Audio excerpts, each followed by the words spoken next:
All right, here we are. Here we are hanging out. Matt the mortgage guy, Mr. Jon Robert Quinn, the guy who builds, talks to us coast to coast, creator of JRQTV. I see a call coming in. You're going to have to wait. We've got a crazy... It's funny because I sit down and I go, what do you want to talk about today? And all we do is start griping. And the market is just out of control. And I'm kind of going to come in as bad cop.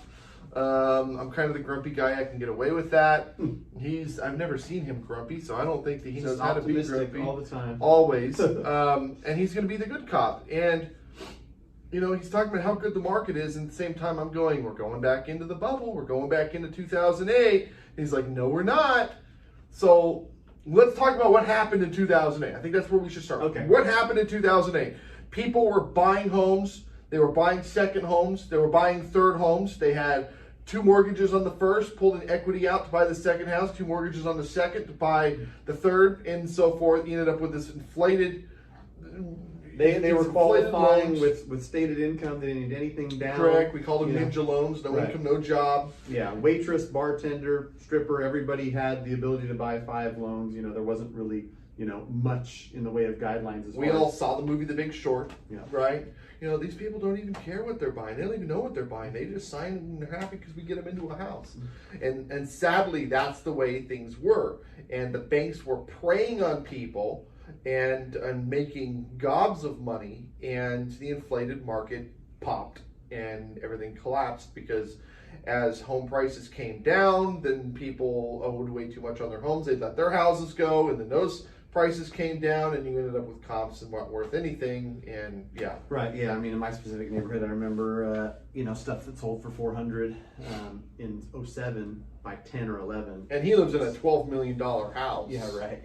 400,000. That's like a shack in California. But that stuff was selling for 180 3 or 4 years later. So like a humongous drop off of the cliff, which people don't remember. It wasn't necessarily like you woke up one day in 2008 and prices went down $100,000. It was a huge cliff that we fell off of, but it took 8, 9, 10. Yeah. The true bottom, I think, if you look at a lot of different metrics, 09 or something, like 11. Was it? 11. Yeah.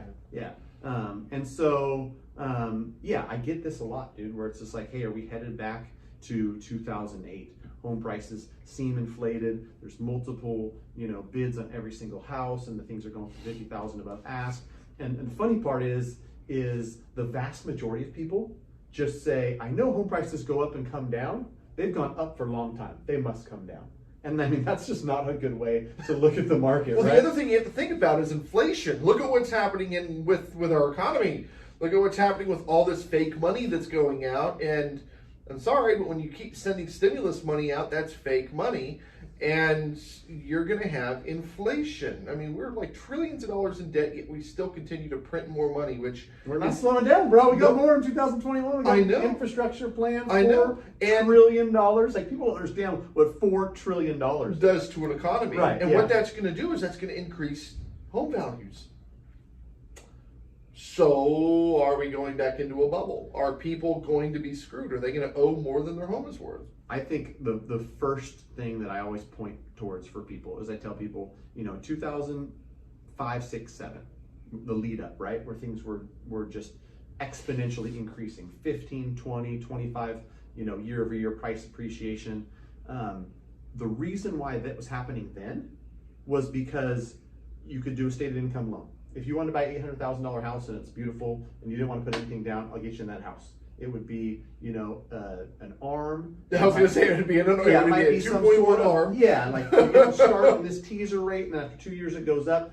And the thing that was sold to you was always like, oh, don't worry, we can before refinance it later. We'll refinance you, right? And so super, super risky loans where your payment's $2,600 today, and you can afford that. Don't worry about the fact that it could adjust up to $4,400 in 2 years. It'll be fine.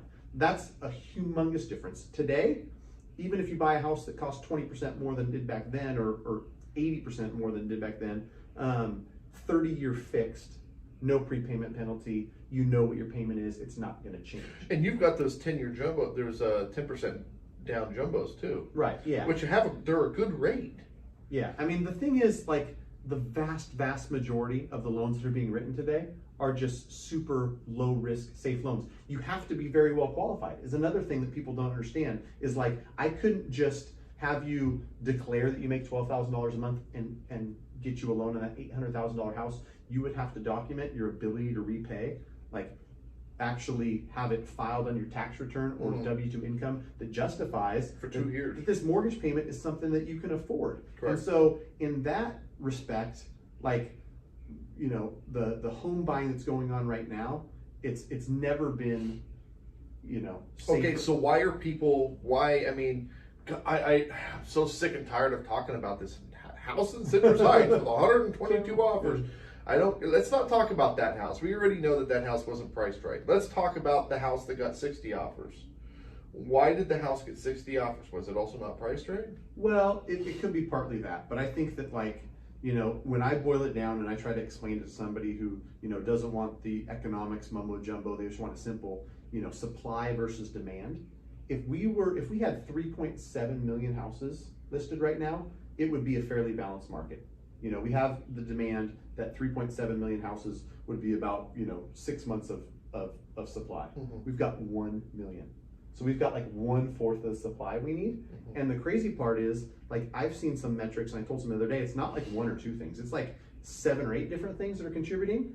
The average person used to be in the house for 3 to 5 years. Now they're in for 10.5 years.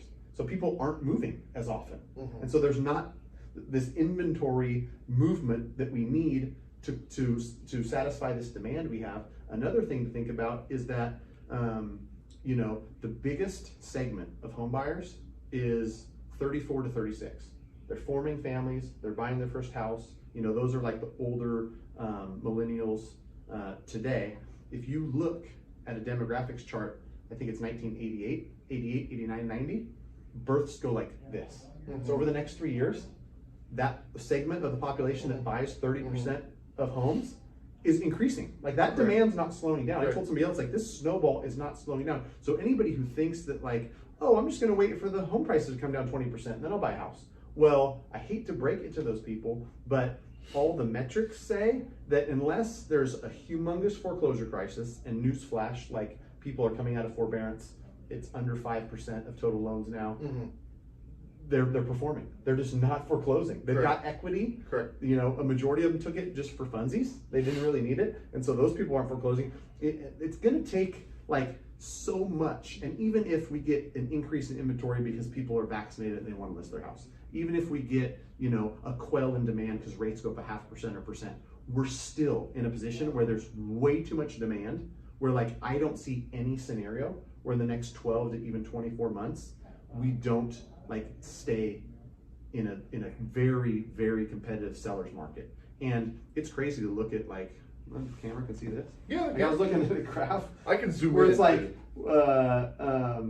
you know, supply versus demand. It's like literally continued to increase since 2011, and, like, that's what controls prices. If there's more demand than there's supply, prices go up. Period. Okay, so is this on a national level or in a Sacramento market? The crazy part is it's fairly national. And it might be that Sacramento is growth. Sacramento's out of control, right? And so, dude, I talk to people in Phoenix, in San Diego, in, you know, all kinds of places in SoCal, in Florida, New Jersey, like all over the place. I'm talking to them, and it's like the same freaking thing. If you're in a rural podunk town, it might be different. And I think I've talked to people where, like, yeah, price appreciation. I got 9% on my trailer. Yeah. like 5 or 6% appreciation in podunk, wherever podunk is, right? But, like, the more popular places, the Case-Shiller index that tracks price appreciation just came out, and they track 20 cities, and I think Phoenix year over year was 15.8%. San Diego, who was number 2? Is it San Diego? Phoenix, Seattle, then San Diego. But like 15, 14, and 13% year over year price appreciation, which is friggin' bonkers. Like, I understand that's not sustainable, but what I try to point out to people is that you can see a slowdown, pullback, whatever you want to call it, from the current, like, state of the market. But if we go from 15%, and let's just call it, like, an average place 10% price appreciation. If we go to 8 or 7 or 6, or even down to 4, it's still price appreciation, which means homes is getting more expensive. Okay, so let me get back to being the devil's advocate. See, I'm always trying to I'm trying to like throw this guy off here. I'm trying to see if there's anything. Come at me, bro. Come at me. Let's do this. All right, so you've got all these people that are they're working from home. COVID disappears. Those companies all want all those people back because essentially they're leasing all of that commercial space. It's been vacant for the last year and a half because everyone's been working from home. They bring everybody back to work, which means that, especially in the Bay Area, all those people have moved out here because they are working remote. Well, oh my God, I have to go back to work. They don't have an office up here. I got to go back to the Bay or wherever, right? So essentially, any metropolitan city is going to be bringing people from the outskirts back into those metro cities. Or they say, okay, so let me go back. Those people have to go back to the metro cities. The little outskirts are going to see a huge shift in homes having to be sold, which is going to drop the price because there's going to be more supply. The other side of it is, okay, what about all of the commercial space that, you know what, we're going to let everybody work from home. They can stay where they're at, but we have to get rid of, offload all of this commercial space. A lot of that may get converted to residential apartments and things like that, especially in downtown cities. Which is then going to provide a lot of new housing, which at the same time is going to, again, back to supply. Right. Do you see either of those things happening? I do, and I'm really surprised at how well commercials held up because my thought, like what you're talking about, if I were to guess, companies have now like been forced to give this thing a trial run. They're like, oh my gosh, like the employees are productive from home. I know, and we don't have to pay all that. We just overhead. saved $80 million on this lease in the Bay Area. I know. Like, why the heck would we renew? So I think that scenario is much more likely, and so commercial, in my eyes, like it has to take a hit. It has to take a hit. They're going to have to convert that into residential, which is going to increase demand for real estate, which is going to drop the price, or is that going to drop the price of rents? If it drops the price of rents, people are like, well, hell, I can live on the 26th floor of downtown San Francisco, and I don't have to have a $1 million house. Right. Yeah. Something you said too that I'll touch on. That could be true is the people that have none of us have a crystal ball. We're just speculating. We're just speculating and guessing, and I'll tell people that straight up. Like, I got no clue. I've got different things I listen to and I follow and what I think can, might, should, would happen, but inevitably, like, we don't know.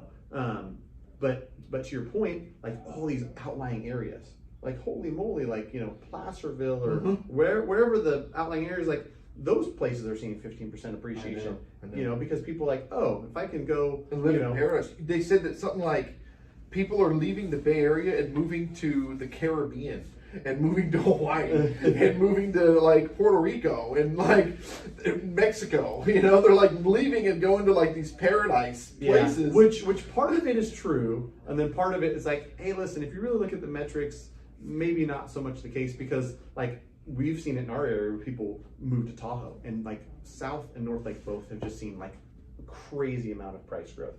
But when somebody starts just saying, this market is booming because everybody from the Bay Area is moving here and everybody from San Francisco is... You can't ever say everybody, though. Well, here's the crazy thing, dude, is I don't know the exact stat, but they track this stuff, right? And somebody moves and like the post office has an address change, they know where they're going. Correct. And everybody who left San Francisco, a crazy amount of them, like 87% of them, moved to little other suburbs in the Bay. I know. Like they went to Gilroy, they went to, so they left the city, and it's like, oh my gosh, this mass migration from the Bay Area. They moved to the Bay Area. It's all the Bay Area to me. Instead of being in the center of town where it's 1.7 million for a studio, they got a 3-bedroom house for 1.2, but they're still Bay Area. Okay, so.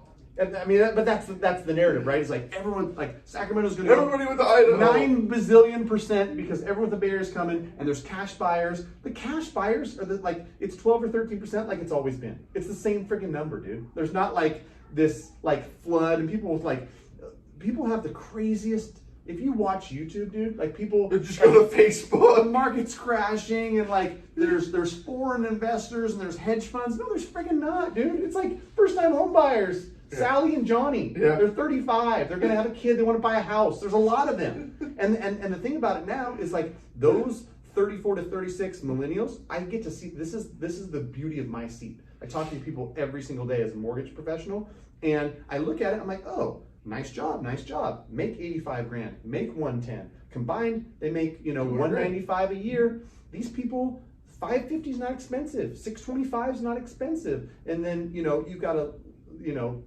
portion demographic, it's like these house prices are, unaffordable. Another point too. Hold on a minute. Let's talk on that. Here I am. I got to be the bad cop today, so I got to make fun of some people. Those house prices are so expensive, but they need to increase minimum wage to $15 an hour. And I mean, that's a whole nother conversation. But I mean, increase it to $15 an hour, and then just. Do you know what happens when you increase? I've heard the number of like how many jobs will be lost. It's in the millions.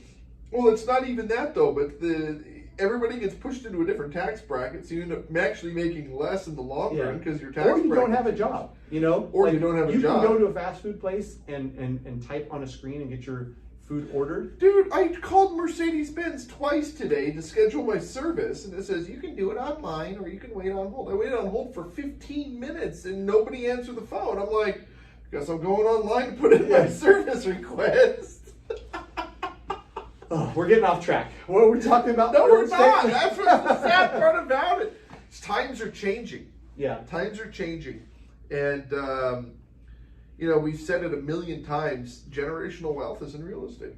It's very, very simple. Yeah. Generational wealth is in real estate. And, we talked about how the price of homes is continuing to go up, and people are worried that there's going to be a big crash and all these things. You've just given me 100 reasons why you don't think that's going to happen. Right. Yeah. I mean, if I were to guess, and I think that on some other interview or something, I talked about it. This year we've just got so much demand, dude. It's like inevitable that 8 to 10% price appreciation is just like a foregone conclusion, in my opinion.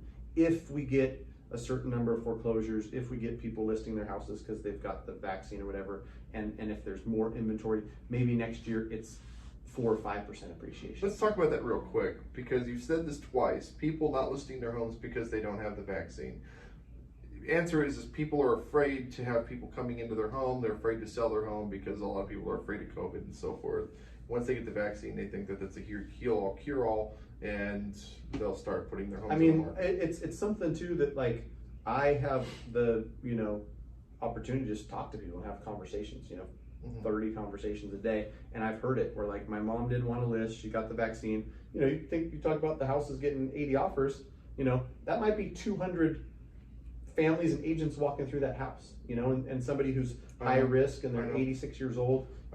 They don't necessarily want all those people walking through their house, and so I hope that's the case. And the optimist in me is like, okay, there's a bunch of inventory that's ready to be sold. They just don't want to have people in their house yet. Come April, May, they're going to list. That's my hope. The crazy part is you talked about it a little bit, like there's so much demand on demand that like those houses come to the market, and I told you the gap, it's like 1 million are listed, we need 3.7. Even if we had like 2.5 million, we'd be in a more comfortable market for buyers. But like 300,000 houses get listed, it's like a blip, dude. Okay, let's talk about one more thing and then we're going to close. We got 33,000 realtors in Sacramento. As you and I both know, 90% of them are not the best. That's generous. I'm trying to be nice. I'm trying to be nice, okay? I'm not always grumpy and mean. I'm the one that's got to kiss ass to realtors, not you. But again, I'm trying to be nice here. The point is that you've got 90 poo-poo realtors out there that are out there representing people who want to buy a house, and they're putting in poo-poo offers. Realistically speaking, if you've got, how many homes for sale right now in Sacramento? In the region? The number. 1,000 maybe? It's probably 2,500 or 3,000 something. Okay, so let's round up. Let's say we have 33,000 or 33,000 realtors and 3,000 listings. Yeah, 3,300 listings. So you got you got 100. 10 to 1. 10 to 1. Is it 10 to 1? Yeah. I'm tired, guys. Yeah, it's still. You've got a 10 to 1 though. So you've got 10 people competing for each one of those homes. And is that another reason why for the offers? You just got a lot of just really crappy offers coming in? Yeah, I mean, probably. What I've seen lately, and I really like it, is that the best realtors are doing all they can to avoid 40 offers because they understand it's not good for anybody. It's not good for the 39 people that don't get the house. Mm-hmm. It's not good for the seller who is just overwhelmed and has so much stuff. It's not good for all the agents that are putting together offers that have no chance of getting accepted. And so, really good agents are, putting information on the MLS that kind of outlines exactly how to see the house, how to present offers, how to contact them. They're putting it at a price where they're going to minimize offers because really, I saw a stat somewhere like after the 10th offer, like it really doesn't do anything, right? It's like you're going to get a very close to your best offer in a pile of 10, and a pile of 40 is not going to get you that much more. Correct. And so I've had this conversation with listing agents because the good agents want it to be a good experience for their fellow agents, correct, their clients, correct, everybody. And so, they're doing all they can. And they're like, this agent I talked to recently was like, Matt, I probably like cut off, 15 people and like intercepted somebody from writing an offer that just had no chance, which is good. You call and you're like, my client can only go to 380.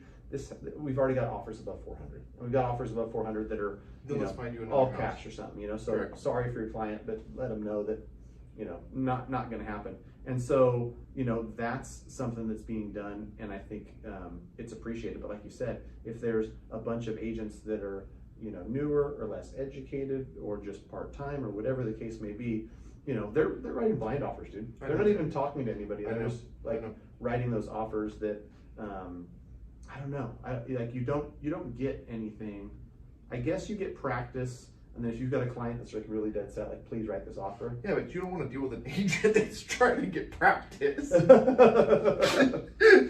Practice? I mean, that's like going to baseball seasons, right? Where we got baseball season starting next week, and they bring out a pitcher that really isn't actually a pitcher. He's just trying to become a pitcher. You don't want to start out the season that way, and that's what's happening out there. Right. Yeah. I mean, what's going to happen is as things get harder, which I mean they're hard. It's hard for somebody to get an offer accepted. It's a tough market to operate in.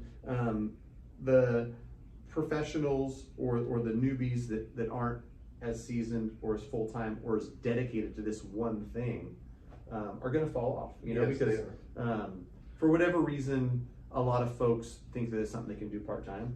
But anything you try to do part-time. Any entrepreneur that wants to, I tell these people, you want to become a this or you want to become a that, quit your job. Focus 100% of your energy on this or it's never going to happen. It just is what it is. All right, where do you come in? Let's close. Where do you come in? I am going to give you good, honest advice. And I think that like, as we're talking about this crazy market, how hard it is to get accepted, I've got great relationships with agents and I tell the agent, I tell the client, like it's a team effort. Agent's going to put together a really strong offer. They're going to CC me. They're going to tell me to contact the list side. I'm going to contact the list side. There's something about that like relationship where if an agent gets a really clean offer, they've got an agent who's communicating that offer really well. They've got the loan officer that says, oh yeah, me and Patty work together and I've got a full file on this client, piece of cake, closing in 21 days. That just gives them the warm and fuzzies and helps someone get their offer accepted. You can't offer 410, expect to beat out 440, but if there's 432, 435, 437, and there's all these ones that are really close, and you've got people that are communicating and professionals that agent know are going to be a joy to work with, guaranteed to get to the finish line, they communicate that to their seller. This one, I never even talked to the agent. I have no idea who their loan officer is. They're in Pennsylvania. This one, whatever the case may be, and this one came from a local agent who I know is good, came from, local loan officer who I know get the deal closed. That stuff matters. And so if you're looking to get pre-approved, you want to buy, reach out to me, Matt, M-A-T-T, at mattthemortgageguy.com. Just shoot me an email. We'll jump on a call. We'll kind of strategize and answer any of your questions. Right now, more than ever, people have questions, dude. That's the big thing. And sadly, we don't know what we don't know. So, let's sit down and look at what's going to be the best option for you and then have you make the decision. Cool. Sounds good, brother. Boom. Thanks, man. Hey, thanks for watching, guys. We'll see you guys next time. Bye-bye.